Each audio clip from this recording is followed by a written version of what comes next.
Okay, Dad. Thanks for that. Appreciate it. What is going on, guys? It's Jack, and I have a really interesting story to tell you guys today. This story is about the first trans person that I ever met. When I was 6 years old, I lived in Miami, Florida, and I went to elementary school with this girl who was my best friend.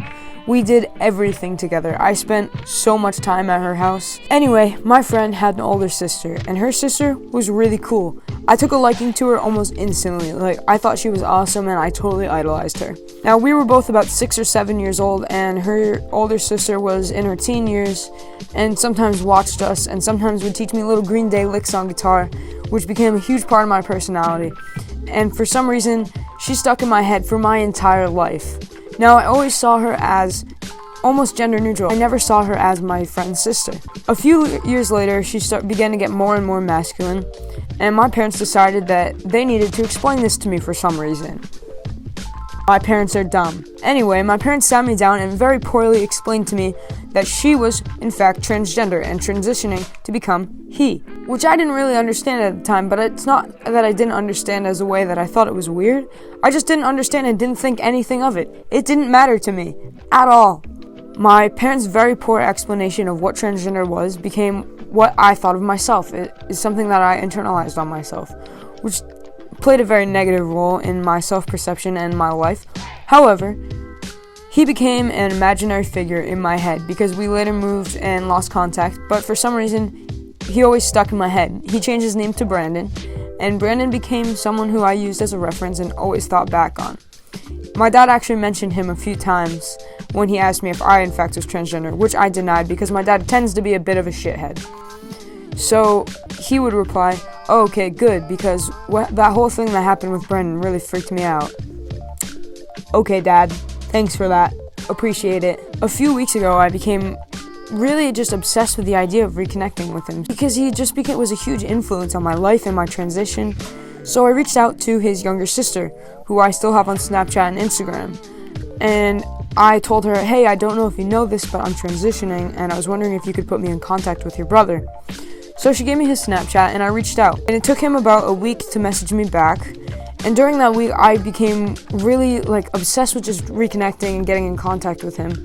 So I ended up finding out his full name and Googling him. I know that sounds really, really creepy, but in the situation, it was all I could think about for a bit. So I ended up stumbling across his YouTube channel, clicked on one of his YouTube videos, and this was the last day of that week. And I kid you not, while I was watching his YouTube video, he messaged me back on Snapchat. Now I get his message and I feel like I'm talking to a celebrity because this person has been in my head for basically my entire life. Now I'll read you our conversation. I said to him, "Hey Brennan, I know you don't know who I am, but I had something crazy to tell you."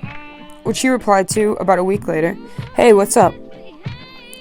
And so I sent him this really long message. So what I said was, "So I don't know if you remember me, but I was Savannah's best friends when we were kids, and my name was my dead name. And I spent a lot of time at your house when I was a kid, and I just wanted to say that you were someone who always stuck in my mind. I never really knew why, but for years and years, I always remembered you teaching me little Green Day licks on guitar, and you watching Savannah and I when we were little. For some reason, they felt like such important memories, and when I got a little older, I realized why. I always asked about you, and when I was little, I instantly idolized you. But I'm 19 now, and I'm almost 4 years into my transition. My name is Jack, and I want to tell you that you played a huge role in me figuring out who I was." He replied and said, "It's so nice to meet you, Jack. I definitely remember who you are. I can't express enough how much these words mean to me to hear, and I'm so happy I could be someone who helped you.